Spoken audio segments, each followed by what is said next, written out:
Good morning 8 class. अभी तक हमने अब लेसन ख़त्म किया था, lesson number 15 first war of independence. उसके बाद हमने सेकेंड लेसन किया, lesson understanding of criminal justice. आज हम न्यू लेसन स्टार्ट करेंगे। Which one? ज्योग्राफी का lesson number 8 human resource. Again lesson number 8 human resource. Nature has given, nature ने हमें बहुत सारे रिसोर्सेज दिए हैं अर्थ पर, जैसे कि वाटर दिया है, सॉइल दिया है, लैंड दिया है, फॉरेस्ट दिया है, एनिमल्स दिए, मिनरल्स दिए। ये सब हमें नेचर ने गिफ्ट किया है, इसके लिए हमने कोई पैसा खर्च नहीं किया है, ये सब हमें फ्री में मिला है। Nature's bounty become significant only when people find it useful. Nature's bounty जो है, यानी नेचर्स ने जो है, इसका महत्व तभी बनता है नेचर्स की चीज़ों का अगर ये हमारे लिए यूज़फुल है। यानी अगर ये पीपल्स के लिए यूज़फुल नहीं है तो कोई भी नेचुरल थिंग हमारे लिए रिसोर्स में शामिल नहीं हो सकती।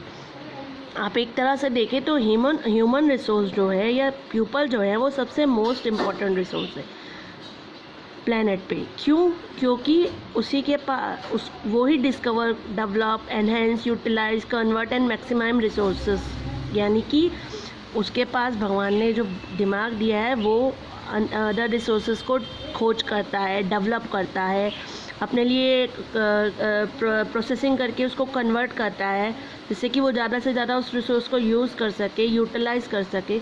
यानी वो रिसोर्स जो जिसको हम कन्वर्ट करके अपने लिए यूज़फुल बना सके, वो सब रिसोर्स में आते हैं।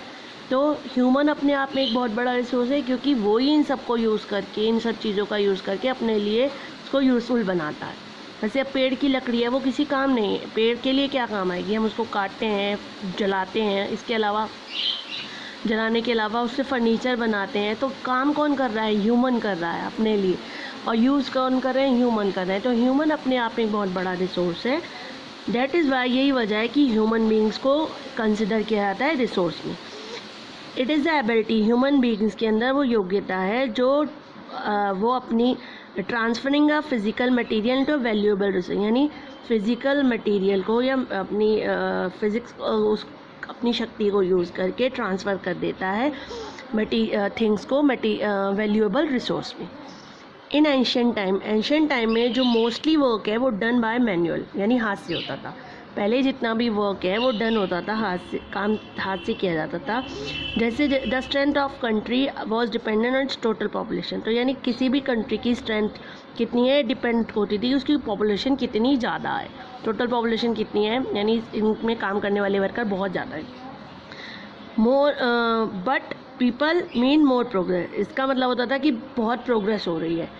हाउएवर सिंस हैज़ डेवलपमेंट, पर अब जैसे जैसे मॉडर्न एज आ गई है, खोज हुई है साइंस की और टेक्नोलॉजी, साइंस में नई नई डिस्कवरीज करी और टेक्नोलॉजीज़ का यूज़ करते हैं, उन्होंने सिचुएशन को बिल्कुल चेंज कर दिया है, बिल्कुल कन्वर्ट अपोजिट हो गई है। जैसे कि अब नाउ मशीन, जो काम हाथ से होता था वो काम अब मशीन्स करती हैं।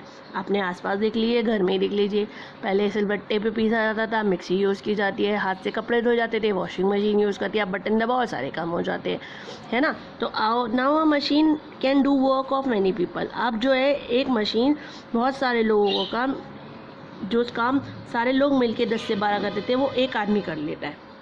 यानी 10 लोगों की जगह केवल उस एक व्यक्ति की ज़रूरत है जिसको वो मशीन चलानी आती है, जिसके पास वो स्किल है। Now real estate of a country is not large population, तो इसका मतलब कंट्री में लार्ज पॉपुलेशन होना ज़रूरी नहीं है, बल्कि रिसोर्स में हम उन लोगों को शामिल करेंगे जो ट्रेंड है, स्किल्ड है और क्रिएटिव है, यानी जिनके पास ट्रेनिंग है, क्रिएशन है कि वो नई नई चीज़ों को क्रिएट कर सकते हैं, नॉलेज है, वो लोग रिसोर्स कहलाएंगे। क्या कहते हैं, लास्ट अभी भी बहुत सारे लोग जो हैं इलिटरेट हैं, अनपढ़ हैं, अनट्रेंड हैं, ट्रेनिंग नहीं है, अनस्किल्ड है कंट्री में, तो वो लोग कंट्रीब्यूट नहीं करते, यानी कंट्री की डेवलपमेंट में उनका कोई कंट्रीब्यूशन नहीं है क्योंकि उनको कुछ भी चीज़ का पता नहीं है, तो वो रिसोर्स में नहीं आते। तो रिसोर्स में हम उन लोगों को कहेंगे जिनकी वजह, जो उनके ट्रेंड हैं, टेक्नोलॉजी इसका पता है, जो देश की प्रोग्रेस और डेवलपमेंट में सच्ची अपना कंट्रीब्यूशन दे रहे हैं। अब आता है आपका distribution of population. Distribution of population क्या है?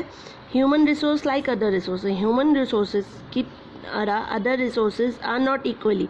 जैसे मिनरल्स हैं वो एक जगह पर नहीं है, एग्रीकल्चर एक जगह पर सेम नहीं है, कहीं पर है कहीं किसी एरिया में मिनरल्स हैं। ऐसे ही ह्यूमन रिसोर्स भी अदर रिसोर्सेज की तरह इक्वली डिस्ट्रीब्यूटेड हैं वर्ल्ड में, जगह जगह पर, कहीं के एरिया की ज़्यादा है कहीं की कम है। They differ in their educational, यानी ये डिफरेंट है किस लेवल पर, सेक्स पर, मेल हैं फीमेल हैं, एज है, बॉय है, बेबी है, ओल्ड मैन है। तो इस बार देयर नंबर्स एंड कैरेक्टरिस्टिक्स, उनके नंबर्स यानी पॉपुलेशन कितनी होगी और उनकी क्वालिटी कितनी होगी, ये डिपेंड करती है कि किस तरह की पॉपुलेशन वहाँ पर है। 90% वर्ल्ड की पॉपुलेशन जो है 10% एरिया लैंड पर, सरफेस पर रहती है। नंबर ऑफ पर्सन, जो नंबर ऑफ पर्सन है जो लिविंग यूनिट एरिया उस एरिया में रहते हैं, उनको हम पर स्क्वायर किलोमीटर के एवरेज से नापते हैं, जिसको हम डेंसिटी ऑफ पॉपुलेशन कहते हैं। यानी एक एरिया में कितने लोग रहते हैं, कम रहते हैं तो कम, और ज़्यादा रहते हैं तो उसके घनत्व को साइंस में तो हम उसको कहते हैं डेंसिटी ऑफ पॉपुलेशन। एग्जांपल के लिए 382 पीपल पर स्क्वायर किलोमीटर इंडिया में 2011 में सेंसस आया था, जिसमें यानी एक स्क्वायर किलोमीटर में लगभग 382 पीपल रहते हैं। According to the density of population की डेंसिटी के हिसाब से वर्ल्ड को हम 3 पार्ट में डिवाइड करते हैं 3 एरिया में। सबसे पहले थिकली पॉपुलेटेड, जहाँ पर जनसंख्या बहुत ज़्यादा है, मॉडरेट यानी कम ना ज़्यादा, बराबर, और स्पार्सली यानी बहुत कम लोग जहाँ पर रहते हैं। ठीक है, अब हम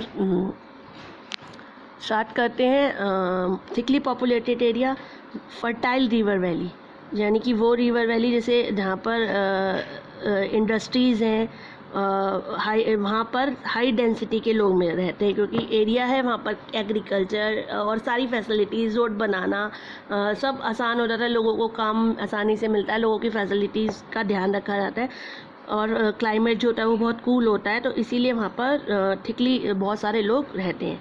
वहाँ का क्लाइमेट वार्म होता है, फर्टाइल सॉइल होती है जिसकी वजह से क्रॉप्स बहुत अच्छी निकलती है, इंडस्ट्रीज़ बहुत होती है, लोगों को काम आसानी से मिलता है। जैसे कि western Europe, east central north America main reason है हाई डेंसिटी ऑफ पॉपुलेशन की। मिनरल रिसोर्स यानी डेवलपमेंट ऑफ इंडिया और क्लाइमेट सुटेबल है ह्यूमन हैबिटेशन। जैसे एशिया कॉन्टिनेंट जो है वो सबसे थिकली पॉपुलेटेड एरिया है। अब आपका आता है मॉडरेट पॉपुलेटेड, द एरिया जहाँ पर मॉडरेट डेंसिटी होती है, ना कम ना ज़्यादा, ठीक रहती है।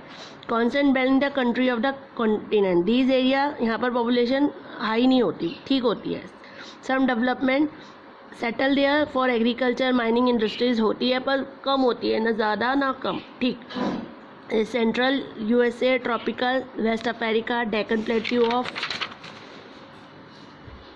India, central China and part of South America are moderate populated, ठीक है। अब आता है sparsely populated area, these area do not present condition, ये एरिया वो है जहाँ पर कंडीशंस बिल्कुल अच्छी नहीं है, मतलब क्लाइमेट भी अच्छा नहीं है, मिनरल्स नहीं है, एग्रीकल्चर नहीं है, फैसिलिटीज़ कुछ भी अवेलेबल नहीं है, तो यहाँ पर ह्यूमंस रह नहीं सकते, इसीलिए यहाँ पर ह्यूमंस बहुत कम पाए जाते हैं।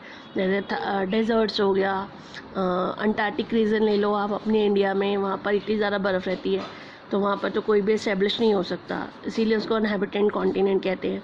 जियोग्राफी फैक्टर्स, यानी बहुत सारे फैक्टर्स ऐसे हैं जो रिसोर्स डेवलप नहीं कर सकते या ह्यूमंस की नीड को पूरा नहीं कर सकते, तो इसलिए वहाँ पर ह्यूमंस नहीं रहते। या तो कोल्ड प्लेस है या बड़ा हॉट प्लेस है, जैसे डेजर्ट, ठंडा रीजन नॉर्थ का, thickly forest area of the Amazon, Congo basin, Sahara desert, ये सब इस कैटेगरी में आते हैं कि यहाँ का क्लाइमेट जो है वो इतना कूल नहीं है, फेवरेबल नहीं कि पब्लिक यहाँ रह सके। ठीक है, बस आज के लिए इतना ही, बाकी नेक्स्ट क्लास में करेंगे factor affecting distribution of population. Okay, चलिए, हैव अ नाइस डे बच्चा।